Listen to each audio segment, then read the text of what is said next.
An exciting 2022 NBA offseason, Summer League upon us, upcoming rookies looking to become the NBA's future stars, generational talents, basketball prodigies, can't miss prospects every few years. Safe to say, the most hyped and anticipated #1 pick the last 5 years, no other than Zion Williamson. How's it going, guys? My name's Wilson. Longtime NBA fans from previous generations knows there's been a bunch of players way more hyped than Zion. Looking back at previous first overall picks, going through every single draft, here are 10 #1 picks so hyped up they would have been good enough to be selected first overall without a question of a doubt if some of them were eligible or decided to enter the draft. Before I get started, I'm excluding the territorial picks where the league tried to gain support of fans who live near the team's home markets and getting first dibs, acquiring popular players near the college of the professional teams or the player growing up near the hometown team. From 1949 to 1965, Wilt Chamberlain grew up in Philly. A territorial pick in 59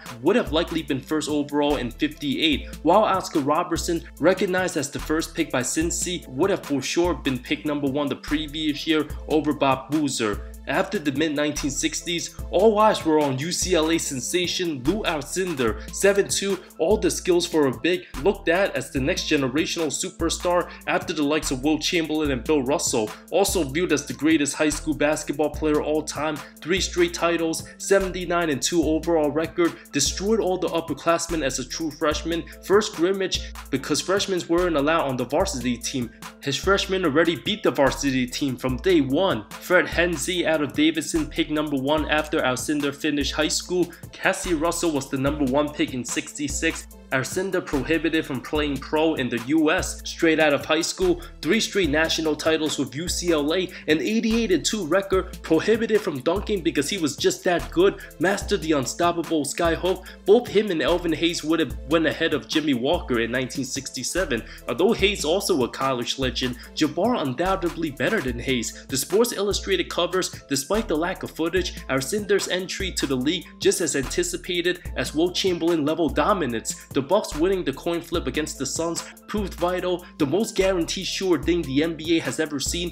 Impossible to measure hype, but I'll go on a limb to say Kareem coming into the league even more hyped up than LeBron James as the first overall pick, given all the college success. Just imagine how many points he could have scored if Jabbar was eligible to come straight out of high school. Was arguably the best player in the league as a rookie, led the Bucks to a title his second season. Next, the Grateful Red, Bill Walton, arguably the second best college player all time behind Alcindor. Some believe Big Red could have been top 10 all time if it wasn't for his injuries. The 3-time college player of the year under John Wooden, Walton would have won one easily, even 2 years before, since the same Blazers drafted all-time boss LaRousse Martin. Sixers, after a disgusting 9-73 record, went with Doug Collins the year before Walton, who was solid, but Walton, when healthy, made his impact felt, revolutionized the center position. Wasn't the score of Jabbar or Chamberlain, but the incredible all-around game from the passing, the IQ to the defense, free throw shooting,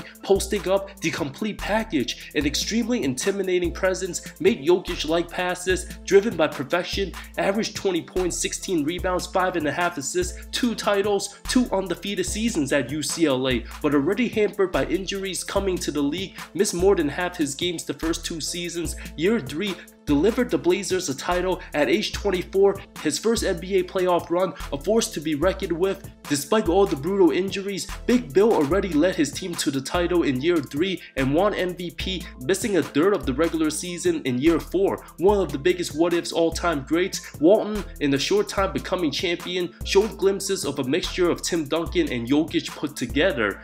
Mark Aguirre, the DePaul legend, arguably the best player eligible to not make the Hall of Fame, great enough to be picked above the legendary Isaiah Thomas. Aguirre averaged 24.5 points, 8 rebounds in college, would have been picked above Joe Barry Carroll, the #1 pick of the previous season, after winning Player of the Year in 1980. Putting up nearly 27 and 8, stayed another year of college. The 6'6" small forward started his career with the expansion Dallas Mavericks, 6.5 seasons, averaged 23 a game before traded to Detroit in the Adrian Dantley deal. Ended up winning 2 titles with the Bad Boys as a role player, sacrificed in helping a better team win, excellent chemistry with close friend Thomas, proved a lot of doubters wrong. Ralph Sampson, the college basketball phenom, at 7'4", guard-like skills, nothing the league has ever seen, was doing KD stuff before KD was even born. Looked at as the next superstar big, one of 2, 3-time National Player of the Year alongside Bill Walton. The agility led to predictions of a Jabbar plus Bill Russell hybrid who would dominate the league. Could have been a Laker after considering the '82 draft, but didn't want to play for the Clippers, who had the chance at the #1 pick. Made his decision before the coin flip between Los Angeles versus San Diego. The Lakers went on to select James Worthy out of UNC, who wasn't as hyped up as Sampson. The draft after called the race for Ralph after Moses left Houston. The franchise absolutely went full tank for the generational talent. Jerry Buss super high on Sampson. Gave Clippers owner Donald Sterling a bunch of offers, but Sterling refused to sell its #1 choice for $6 million in considerations unless the Lakers can make a deal for the pick. The 7'4" center decided to remain at Virginia for his 4th and final year, reported by the Washington Post. If the Lakers ended up with Sampson, Kareem likely would have been gone. Being 35 at the time was getting old. Brent Musburger reported for CBS leading up to the draft. LA and New York worked on the big deal. Talks of Jabbar going to the Knicks, Bill Cartwright to Utah, 1st pick, 2nd pick. From Utah to LA, Lakers planned to select both Sampson and Worthy, but fell apart after Ralph forego to enter the draft. NBA history would have been absolutely different. Los Angeles Laker owner Jerry Buss wants Ralph Sampson and has made his first public move to get him. These Lakers will flip a coin with San Diego for the right to 1st pick in the NBA draft. And he's offered the Clippers draft choices and cash in exchange for a guarantee that San Diego not draft Ralph Sampson.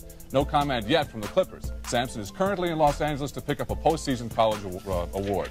Nonetheless, Sampson #1 pick from the Rockets in '83, no question, hampered by injuries, career cut short, first 4 seasons an All-Star, made the finals in '86 alongside Hakeem. Dream ended up being the better player, but if Hakeem declared for the draft a year earlier, he would have been taken right after Sampson. A center with guard-like skills, did Giannis-type things before Giannis's time, could dribble between the legs, formed the Twin Towers with Hakeem when Sampson moved to the power forward spot, made the finals in year 3, his last fully healthy season, a sad downfall.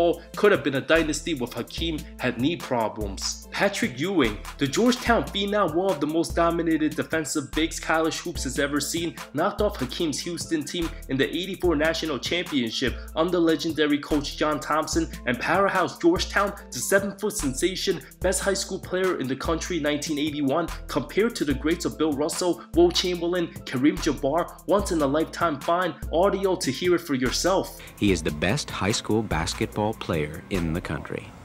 He means literally 7 figures. He means $1 million plus, depending on how long he stays in that school. The recruiters who scour the country to put the talent together for college basketball games like this one at Boston College already compare Ewing to the game's legends: Bill Russell, Wilt Chamberlain, Kareem Abdul-Jabbar.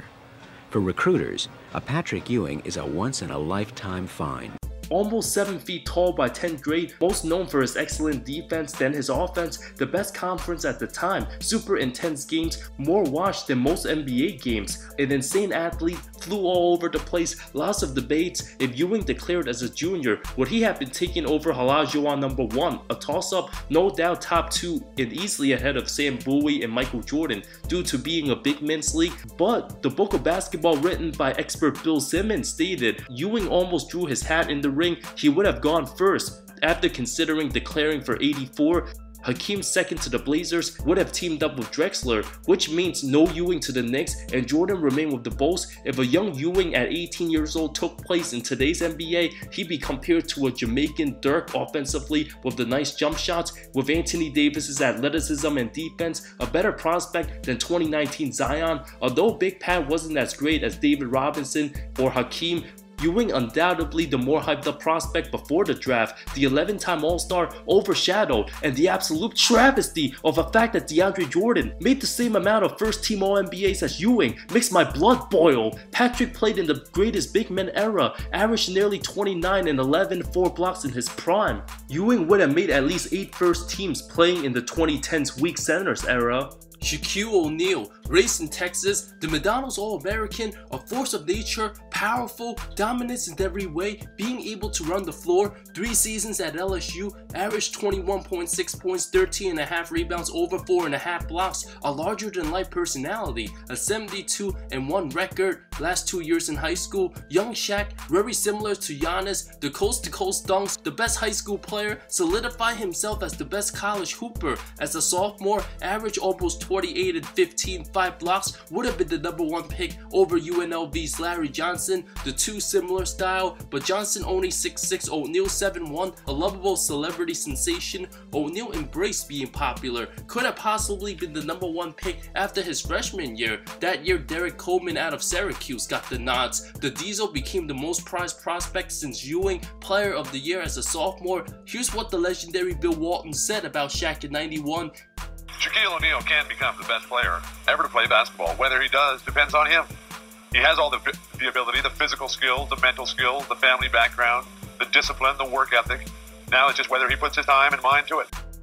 Easily the #1 pick over the likes of Georgetown, Alonzo Mourning, and Duke's Christian Laettner. The great Larry Bird and Magic Johnson, super high praises for the college superstar.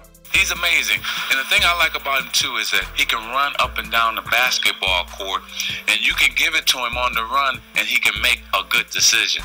If he does the things he's supposed to do, after watching him play, I think he's the best player we have, other than Michael Jordan, of course. Yeah. But I think once he gets in the league and gets established, he's going to be the same type of player.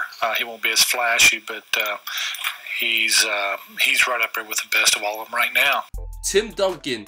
The 4-year Wake Forest superstar fulfilled his promise to his mother on her deathbed, promising he would earn a college degree. Barely recruited, Providence didn't guarantee Timmy a scholarship till the second part of his freshman season. Decided to go to Wake Forest, couldn't pass up on a free education, even supposed to redshirt freshman year, ended up starting, nearly averaged 10 and 10, exceeded expectations as a sophomore, put the nation on notice, a near 17 and 13 guy, over 4 blocks, a class which featured #1 pick Joe Smith, Antonio McDyess, Jerry Stackhouse, Rasheed Wallace, and Kevin Garnett. Lakers GM Jerry West suggested Duncan might have even became the #1 pick in '95, but Tim made no intentions of leaving early. Definitely a debate between him and Joe Smith. Incredible junior season, averaged 19 and 12. College coach Dave Odom sat down with Timmy about being a guaranteed lock to the NBA and a top pick, or decide to come back for 1 more year. Duncan without a doubt overcame all the obstacles.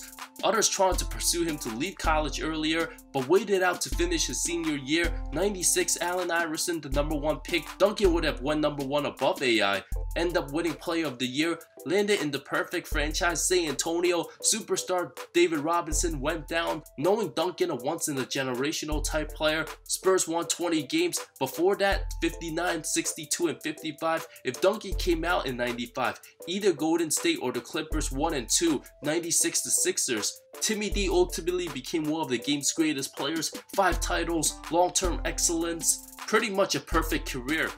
LeBron James, a prodigy since age 14, the best high school player this century, had his game televised on TV, all the right ingredients, built as perfect a basketball player possible. The skills, absurd athleticism, court vision, seen as somebody who could score the rock at an elite level with Magic Johnson-like passing, an NBA built ready body. LeBron could have easily been drafted #1 if he was able to come out his junior season in high school. The Sports Illustrated covers and Slam magazine, the national sensation Gatorade Player of the Year, really bursted onto the scenes in 2001 when he destroyed the best high school player at the time, Lenny Cook, at the ABCD camp, outscored him 24-9. Founder of the camp, Sonny Vaccaro, had this to say about the 16-year-old. LeBron James is simply the greatest 15, 16-year-old kid I've ever seen in my life.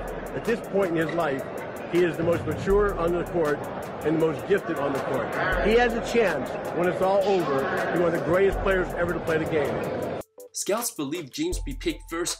If the league didn't forbid his entering in, secretly invited to play at a Michael Jordan secret workout in Chicago, many say James the best high school player they ever seen. Suns GM Danny Ainge said this back in 2002. There's only 4 or 5 players in the league that he wouldn't trade to get LeBron right now. Safe to say, since James got drafted, nobody even came close as having more hype as the #1 pick absolutely exceeded all expectations, beyond imagination. Greg Oden, labeled the best high school center since Lou Alcindor of the '60s at Lawrence North High, Indianapolis, the 2-time Gatorade Player of the Year, 3 consecutive state titles, a 103-7 record, a dominant force at 7 foot 270, complete player on both ends, would have been the consensus #1 pick out of high school, compared to the likes of a young Shaq and defensive potential of Bill Russell. A national phenomenon, NBA Draft Net had Oden #1 pick in 2006 as a junior in 2004. By far the best prospect in high school, even considered better than Shaq at age 18, more advanced offensively than Hakeem at a young age. However, with the one and done rule in place, Oden couldn't declare right away, played a year at Ohio State, easily the second most hyped prospect behind LeBron in the 2000s, dealt with a wrist injury, relied on using only his left hand the first few games of college, still dominated. While Kevin Durant, another hype prospect, it was unanimously Oden to be picked #1.